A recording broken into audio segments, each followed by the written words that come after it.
Televizoriai mūsų visų namuose tampa vis didesni, vis išmanesni ir turi vis daugiau galimybių. Gražiai atrodo tikimės ir statybų gido reportažai, bet šis reportažas ne apie televizorius ir iš dalies apie tai, ką ir kaip matote savo televizorių ekranuose. O jei konkrečiau apie krepšinį, jo transliacijas ir transliacijas iš konkretaus objekto – Kauno Žalgirio arenos. Kadangi Žalgiris šiemet švenčia savo 80-ąjį sezoną, investuota buvo ir į tuos dalykus, kurie leidžia sukurti papildomą vertę bei galimybės.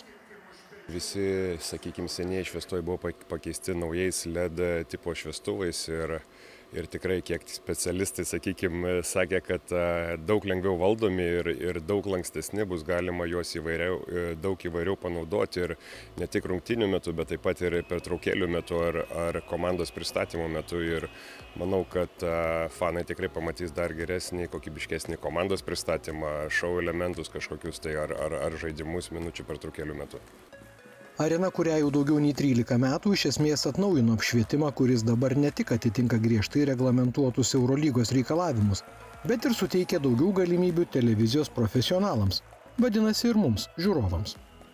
Aš galiu pasakyti, kad turbūt pakeitus apšvietimą į naujesnį, atnaujintą į LED, turbūt visiems arenoje, kas dirba su vaizdo turiniu, gyvenimas palengvėjo.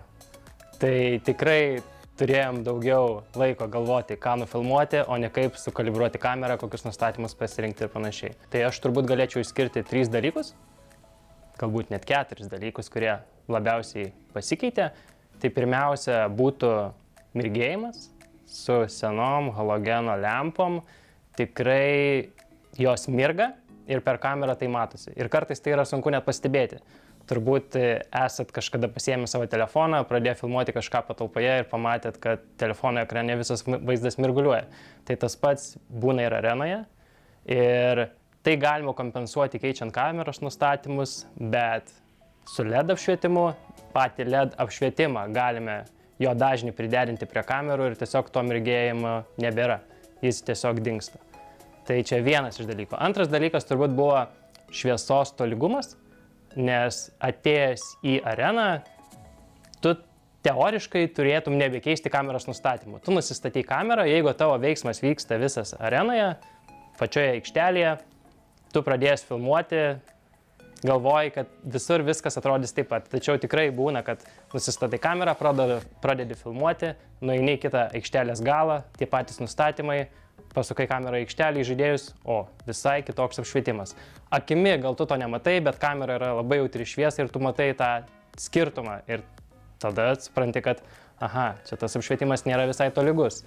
Tai kiek teko filmuoti šio projekto įgyvendinimą, tikrai mačiau, kaip su kokia įranga, kokia profesionalia įranga buvo sureguliuotas visas apšvietimas su lazeriais. Tai aikštelėje šiuo metu visa šviesos srautas yra visiškai vienodas. Ar mes būtume centre, ar kampe, šviesa yra tolygi.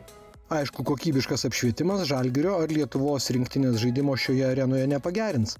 Tačiau akivaizdu, kad dabar arenos apšvietimas leidžia siūlyti sportininkams ir visiems žiūrovams aukščiausio lygio sąlygas. Gavę užklausimą iš mūsų ilgamečių partnerių Kauno Arenos dėl sportinės salės prožektorių apšvietimo atnaujinimo, kreipėmės į kompaniją Ledvance, nes jinai jau turi vardą Europoje užsitarnavusi, kaip įgyvendinusi ne vieną projektą visoje Europoje, o įgyvendinti projektai kalba patys už save.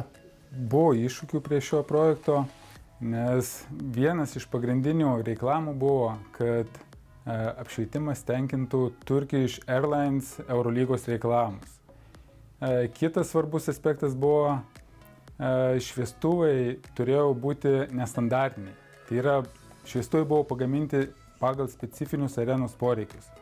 Pavyzdžiui, šviestuvų korpusas buvo nudažytas juoda spalva, kad jie susilietų su arenos tamsiais lubų elementais. Maitinimo šaltiniai taip pat buvo pagaminti pagal specifinius arenos poreikius, kad jų montavimas ir priežiūra būtų kuo paprastesnis ir ekonomiškesnis. Kitas svarbus aspektas buvo, kad naujieji šviestuvai buvo montuojami senųjų šviestuvų vietose. Ir tam tikrose vietose senieji šviestuvai yra sumontuoti vieną šalia kito ir yra labai mažai erdvės. Todėl buvo keliami reiklamai šviestuvų dydžiui. Mūsų šviestuvas yra tik 30 cm pločio. Projektui dirbo tarptautinė Ledvans komanda. Tai yra prisidėjo mano kolegos iš Vokietijos, iš Austrijos. Ir nuo pat pradžių mes kruopščiai planavome kiekvienus projekto procesus. Ir glaudžiai bendradarbiavome su arenos techniniu personalu, kad išsiaiškinti visus galimus techninius poreikius ir specifinius poreikius. Tas leido mums išsiaiškinti visas detalės ir užbėgti, kaip sakyti, problemom už akių ir pasiruošti tinkamai joms. Todėl projektas buvo įgyvendintas laiku, sklandžiai ir be jokių netikėtumų. Viskas vyko pagal planą. Vykdant projektą, projekto eigoje, tiek po jo buvo atlikta daugybė matavimų, daugybė skaičiavimų, kompiuterinių modeliavimų, bandymų daug buvo atlikta. Nauji šviestuvai buvo pilnai integruoti su Kauno Arenos naudojama DMX valdymo sistema. Na, o rezultatas toks, kad visi, manau, džiaugiasi, kad prisidėjo prie tokio objekto ir kad prie tokio projekto įgyvendinimo visiems pavyko sudalyvauti. Iš esmės, kaip ir pačių reikalavimų nėra daug, bet kad juos išpildyti, tai iš esmės reikia daug ir darbo, pasirengimo. Tai pagrindiniai reikalavimai yra horizontali apšvieta, turi būti 2500 liuksų visoje aikštelėje. Kitas reikalavimas itin svarbus transliuotojam, televizijai, vertikali apšvieta. Tai vertikali apšvieta pagrindinės kameros pusėje 1500 liuksų, galinių kamerų pusėje 1000 liuksų.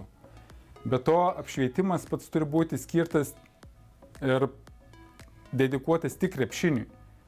Nesvarbu, turi būti ir akinimo faktorius, kad apšvietimas neakintų nei teisėjų, nei žaidėjų ir netrukdytų, kaip sakyti, televizijų transliacijų kokybei. Buvo labai didelis komandinis darbas, teko darniai bendradarbiauti tiek su Kauno Arenos inžinieriais, tiek su kompanijos Ledvans projektuotojais Lietuvoje ir Vokietijoje. Buvo parinkti tokie sprendiniai, kurie pilnai tenkino užsakovo keltus aukščiausius kokybės standartus, o tinkamai atlikti projektavimo darbai parodė, kad projekto eigoje viskas vyko labai sklandžiai ir šviesų montavimo, keitimo, paleidimo, derinimo darbai vyko labai sklandžiai.